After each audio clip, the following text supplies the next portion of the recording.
Todo en común. Todo en común. Todo en común. Todo en común. Todo en común. Todo en común. Un espacio de diálogo y compartir ciudadano.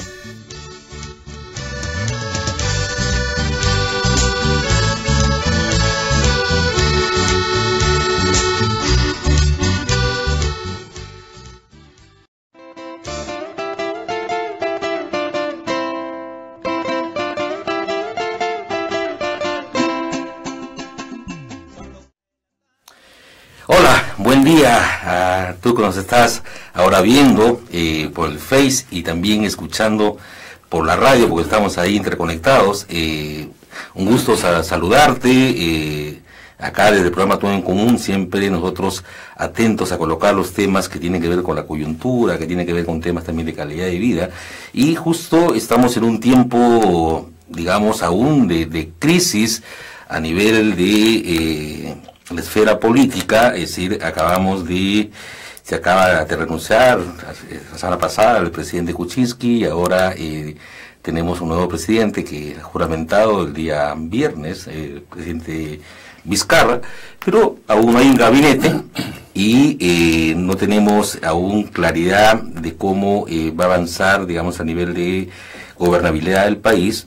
Está muy en boga, muy presente el tema de la democracia y la gobernabilidad.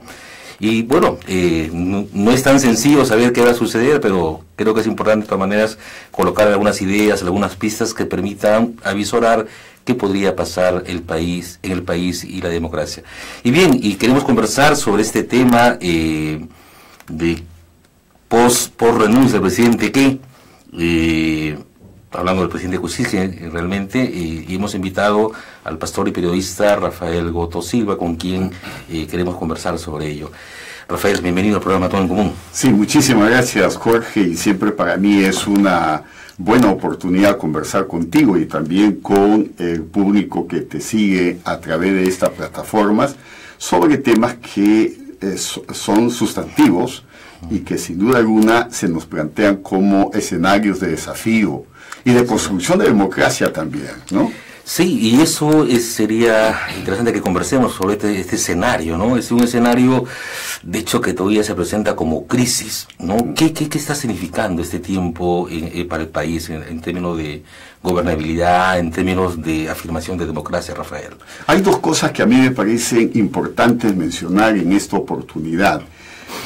Cuando nos todavía encontramos en el periodo de crisis que hemos estado viviendo, que yo no creo que sea una crisis de país, ¿verdad? E incluso yo no diría que exactamente podríamos decir que es la crisis de la democracia como algo absoluto.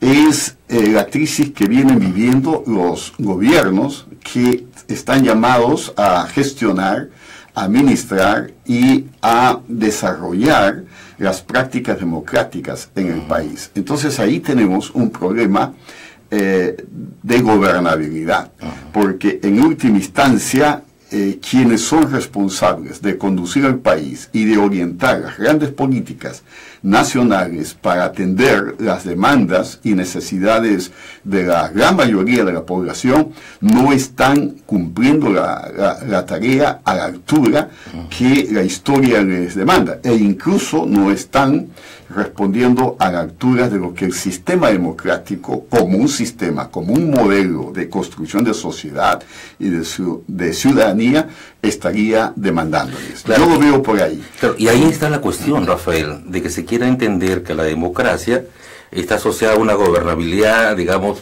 planteada del Ejecutivo, planteada, digamos, desde el Congreso, y no se está poniendo, digamos, como un elemento clave en la democracia, el tema de la sociedad civil. Sin duda alguna, y ahí hay una visión parcial, Jorge, de lo que es la democracia y la gobernabilidad. Si partimos del concepto clásico de democracia, es el gobierno del pueblo, ¿no? Y por lo tanto, la gobernabilidad implica precisamente la participación del pueblo en las grandes decisiones, hechos que en los últimos años, en los últimos gobiernos, se ha ido dejando de lado, se ha ido minimizando la participación de la sociedad civil. Y cuando estoy hablando de la sociedad civil, no estoy hablando de las ONGs, como muchas veces se ha querido también reducir el concepto de sociedad civil. La sociedad civil somos cada uno de nosotros. Somos las organizaciones que vamos construyendo desde nuestro ser ciudadano, desde nuestro vivir ciudadanía, desde la PAFA en el colegio hasta las grandes corporaciones y colegios profesionales, etcétera. Gente que no está en el gobierno y que sin duda alguna forma contraparte de los que tienen la gestión del gobierno, pero que dentro del concepto global de Estado somos los diversos agentes que debemos darle sostenibilidad al Estado, porque el problema no es el gobierno, el problema es el Estado. ¿Qué Estado tenemos? Y la democracia no tiene que ver con los gobiernos. La democracia tiene que ver con el Estado. ¿Qué tipo de Estado? ¿Qué tipo de sociedad nos planteamos? ¿No? Claro, y ahí algunos piensan, otra vez desde el enfoque, digamos, del gobierno, que ya el hecho de haber, digamos, haber juramentado Vizcarra, ya se solucionó el asunto, ¿no? Y en realidad no, pienso que no va por ahí, porque ahora, digamos, estaba la gente en la preocupación y ahora, ¿quién va a ser su gabinete? De hecho, nos dará algunas pistas, ¿no? Es decir, a partir un poco de este mensaje, de este principio que dice, dime con quién andas, te diré quién eres. Creo que tendremos una imagen mucho más clara a partir de la elección del gabinete, que podíamos esperar, digamos, de este gobierno liderado por Vizcarra, ¿no? Primera cosa, yo creo que no se ha resuelto el problema de la gobernabilidad.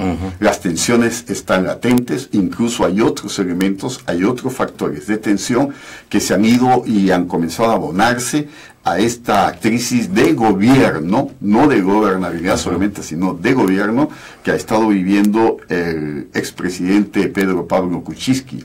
El reemplazo del expresidente con el ahora presidente Martín Vizcarra es resolver la tensión que el gobierno de Peruanos por el Cambio afrontó y no supo a resolverlo de una manera como se esperaba dentro del régimen de diálogo, de conversación y de acuerdos, ¿no? Entonces por ahí hay un tema que hay que señalar. Y el tema de lo que viene con el presidente Martín Vizcarra, coincido contigo en que no sabemos qué hay, porque en estos momentos no hay ningún indicador de hacia dónde va la política que él va a implementar en la gestión gubernamental. Esto va a continuar con la propuesta de Peruanos para el Cambio, ya no hablo de PPK como individuos, sino de Peruanos para el Cambio. Va a generar nuevas líneas de interés y de perspectiva gubernamental, por lo menos en el discurso que dio Martín Vizcarra, esos 13, 14 minutos que significó el discurso de toma de mando. Dijo entre 4 o 5 cosas que a mí me ha llamado la atención y que por ahí podría indicar por dónde iría. Vamos a mantenernos firmes en el tema de la lucha contra la corrupción. En ese sentido, le dio un codazo al expresidente, porque si tú eres sujeto de acusación de corrupción, yo no. Tiene lo suyo también, pero yo voy a mantenerme firme. Segundo, vamos a trabajar en función de la generación de infraestructura, vamos a generar confianza y buscar una gobernabilidad que se exprese con un pacto social, ¿no? Y vamos a trabajar en el tema de salud, de educación, y el gabinete, el premier, el presidente del Consejo de Ministros dará los detalles. Eso fue lo que dijo en resumen Martín Vizcarra. Ahora, Jorge, permíteme decirte, en estos momentos Vizcarra, que no ha sido muy conocido, la última encuesta de Ipsos decía que casi el 81% de la población no conocía al vicepresidente. En estos momentos creo que él ha hecho un silencio con la finalidad de recomponer una imagen política. Por ejemplo, ha ido a un hospital y al hospital del niño porque queremos trabajar en el tema salud, ha ido de imprevisto a un colegio porque queremos trabajar en el tema de educación, y hoy está en Piura reuniéndose con gente que está esperando hace más de un año la reconstrucción, porque queremos ir generando infraestructura, ¿no? Pero mi pregunta está, estos gestos que son en el marketing político, en la comunicación política, la reconstrucción de una imagen, ¿cómo va a sustentar su propuesta de gobierno? Yo quiero saber quiénes van a estar en el gabinete, como tú, ¿no? Claro, y ahí viene otra vez la pregunta, ¿no? Uno podría preguntarse y decir, ¿pacto social con quién? ¿Con quiénes? Sí, ¿no? sí. Porque si uno recoge, por ejemplo, la versión de la gobernadora de Arequipa, Yamil Osorio, diciendo, este no es un problema de gobernabilidad, sino es un problema, digamos, de poder, entonces, ¿a dónde estamos apuntando? Bueno, yo no he leído eso de Yamil Osorio, creo que lo ha dicho en República, ¿no? Admito que no he leído la entrevista, pero me parece bien importante, porque o gobiernas con las élites que siempre han mantenido hegemonía en el país desde el punto de vista económico y desde el punto de vista político, y por lo tanto el pacto social no es un pacto de gobernabilidad, sino sería un pacto como un acuerdo, ¿no?, para mantener la misma estructura, la misma vigencia de componendas y de intereses particulares. O es un acto que precisamente quiera construir el sentido pleno de la democracia, como con la incorporación de los sectores sociales más significativos del país y gobernabilidad, en la cual la sociedad civil tenga también participación. Yo vengo trabajando en la Comisión de Transparencia y Vigilancia Ciudadana, que ve todo el tema de la ética y la supervisión de los programas sociales. Y una de las cosas que nosotros vemos ahí es que siempre tenemos que estar lidiando con los directores de programas y los comités de vigilancia que hay a nivel social, a nivel de los pueblos. Claro. Y son estos los que sufren muchas veces el desengaño de no tener una respuesta inmediata de las direcciones de los programas sociales. Claro. La mesa de concertación de lucha contra la pobreza está perdiendo vigencia, está perdiendo esa posibilidad de influir en política pública, porque los gobiernos y el gobierno último no le ha estado dando el peso. Y no solamente hablemos de eso, hablemos de todas las organizaciones sociales que hoy deambulan, que ahora están de alguna manera actuando en solitario y no están articulados. Un pacto social implicaría incorporarlos a ellos y dar un cauce para que haya expresión y para que haya una participación efectiva, ¿no? Claro, y hay otras versiones también. Yo hoy digo, ahí va a ser un poco la correlación, la lucha, porque se plantea pacto social. Otro plantea refundación, nuevas elecciones, volver, digamos, a una nueva constitución. Entonces, como que es un ambiente movido, digamos, con versiones diferentes, pero yo diría como también versiones con intereses y conveniencias muy particulares, ¿no? Sí, claro. Así es. Y yo creo que cuando un país, una sociedad vive momentos como los que estamos viviendo todavía, hay la posibilidad y se crea un escenario donde todos los discursos, donde todas las expectativas, todos los deseos pueden entrar. Lo importante ahí es que el presidente Martín Vizcarra se siente con una prudencia y sabiduría política, con una inteligencia política, para exactamente priorizar aquello que tiene que priorizar en lo que queda los 3 años de gobierno que le corresponde cubrir con la ausencia de PPK. Y ahí tiene algunos conflictos que resolver.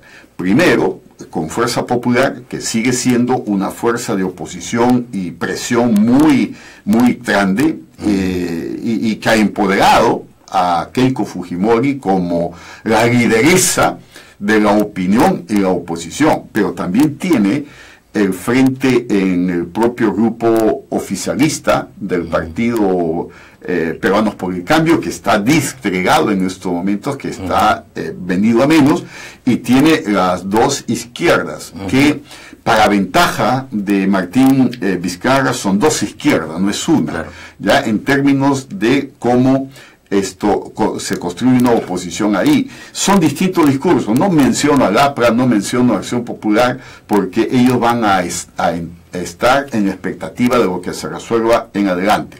Y una cosa que a mí me parece importante es que en todo este proceso hay un actor que está pasando piola. La CONFIEP. La CONFIEP que ha estado envuelta y que ha sido involucrada en actos de corrupción. Por favor.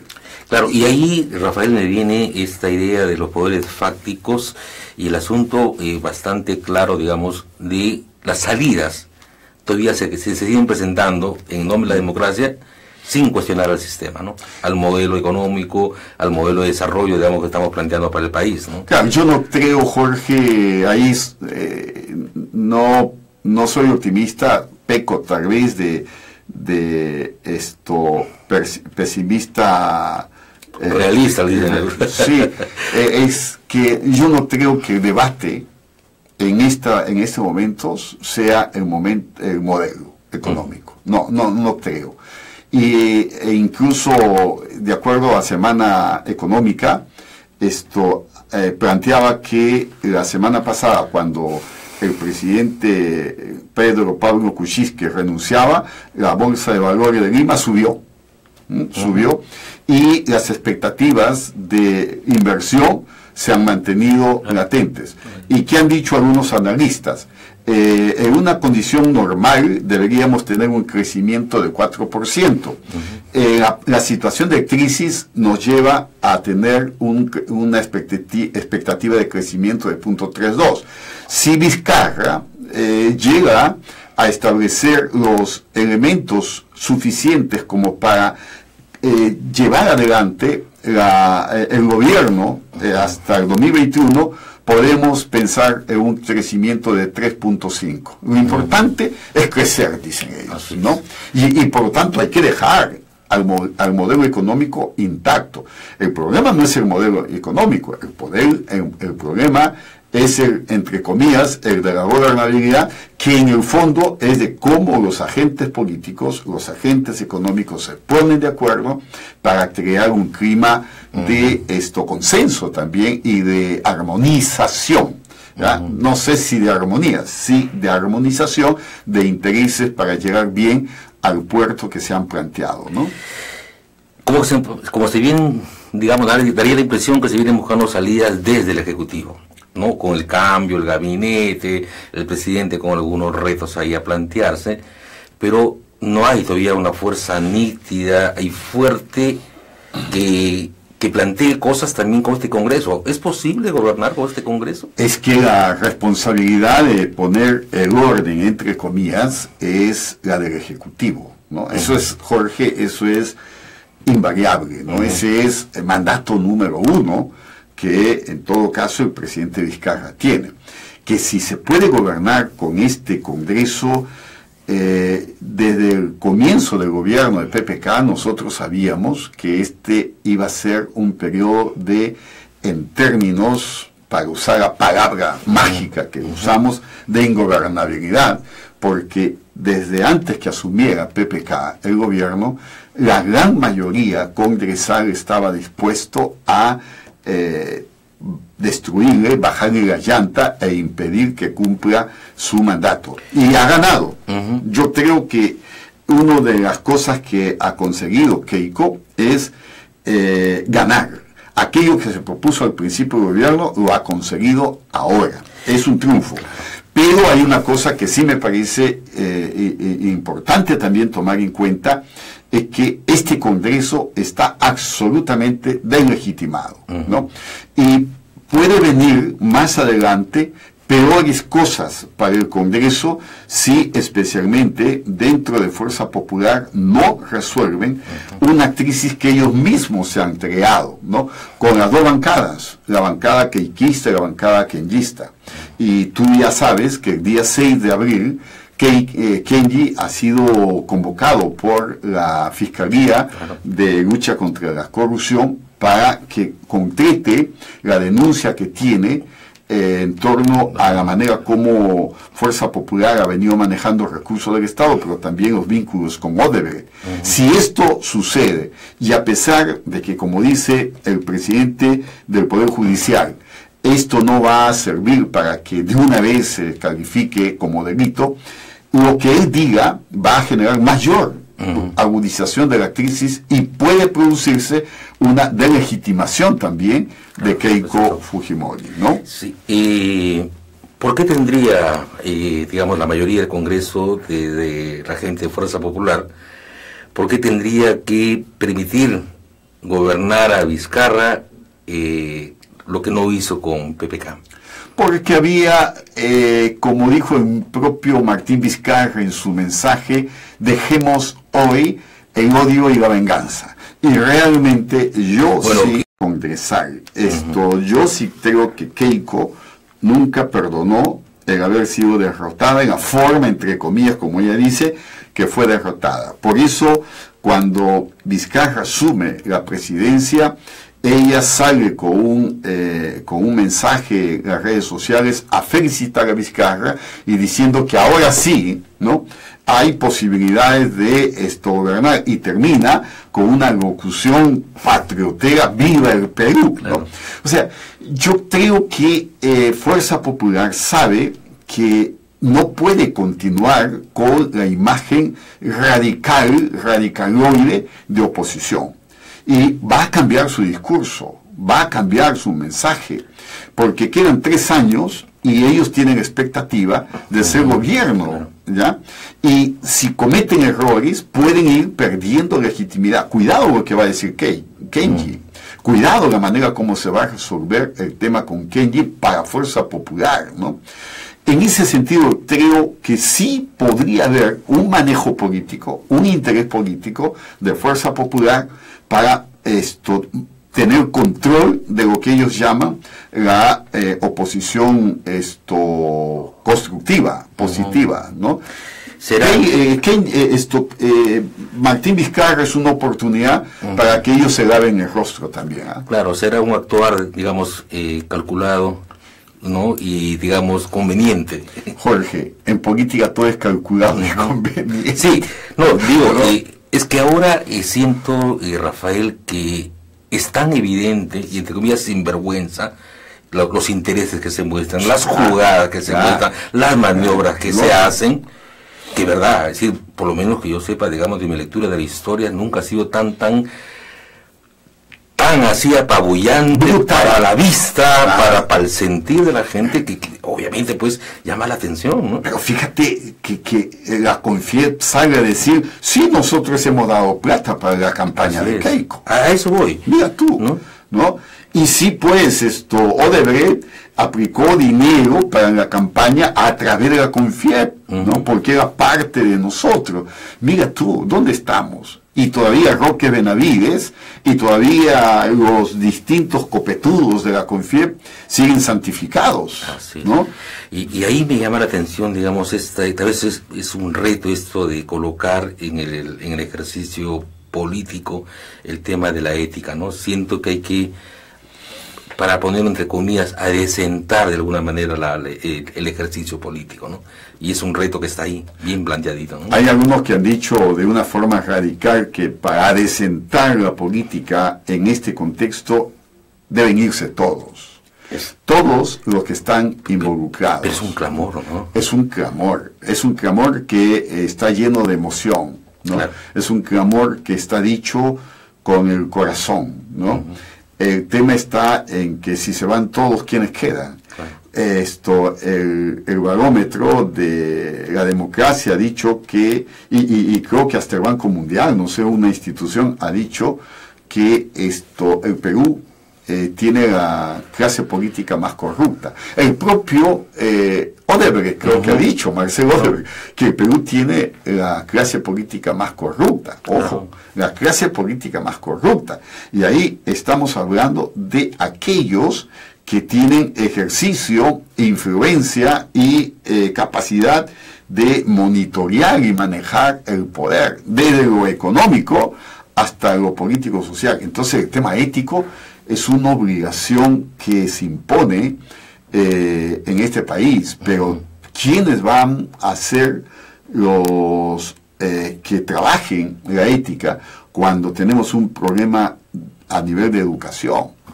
Y cuando la educación precisamente niega derechos, y tú sabes que sectores de la iglesia misma están cautivados en una actitud por renunciar y por negar a los derechos y a la capacidad de pensar, mientras no haya capacidad de pensamiento y de compromiso, no solo de sentir, el sentir es bueno, pero si no hay capacidad de reflexión, de pensamiento, yo creo que estos problemas van a ser mayores. Un sobrino que tiene una influencia zen me dice en un post, bueno, el tema es que por el pensar, miren a dónde estamos, nos han llevado.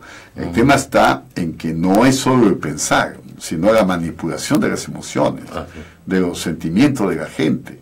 Y si dejamos viva esas posibilidades de manipulación de las emociones, del sentimiento de la gente, los que entre comillas planifican y piensan desde una perspectiva de sus propios intereses, para decirlo, perdone maquiavélicamente, van a tener el orden de las cosas en sus manos, ¿no? Y eso es, digamos, lo que debería llamarnos la atención ahora, ¿no?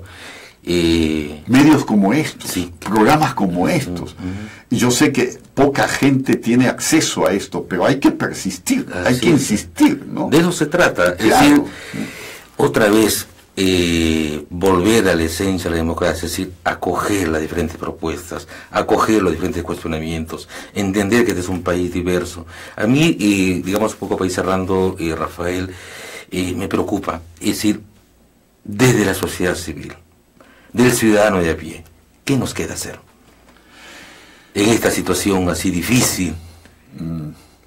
Quisiera tener una bola de cristal para ver qué va a suceder en los próximos días, ¿no? Sí. Pero el problema del país es tejido social, ¿no?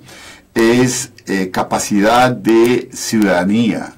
Y esa capacidad de ciudadanía tiene que ver precisamente con la capacidad de expresar la protesta, pero no solamente desde el punto de vista emocional, sino creativamente, ¿no? Trabajar por proyectos reales.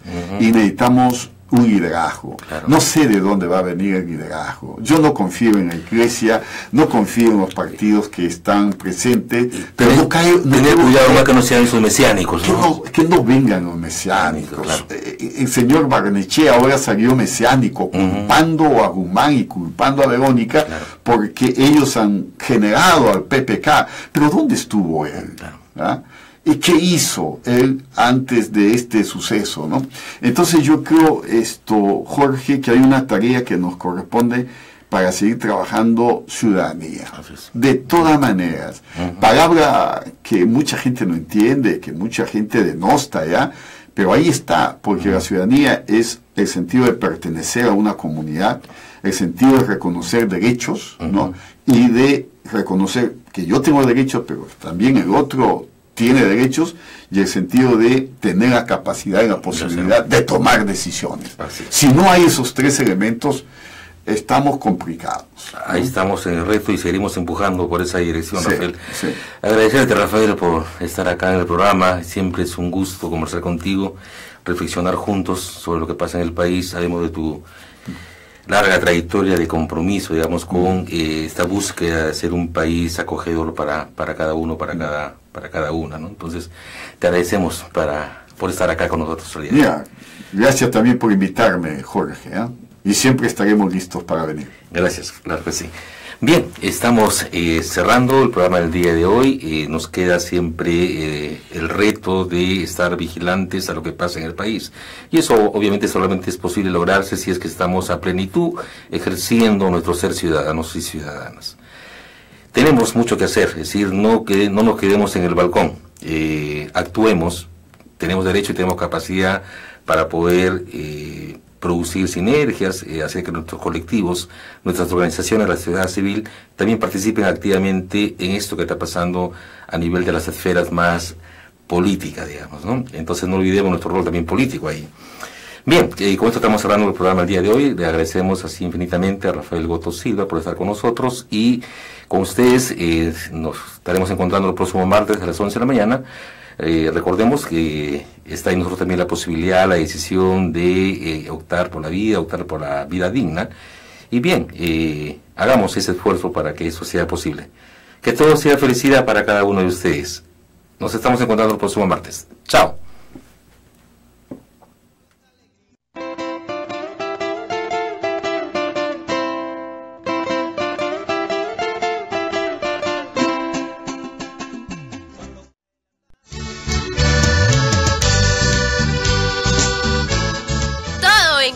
Todo en común. Todo en común. Todo en común. Todo en común. Todo en común. Todo en común. Un espacio de diálogo y compartir ciudadano.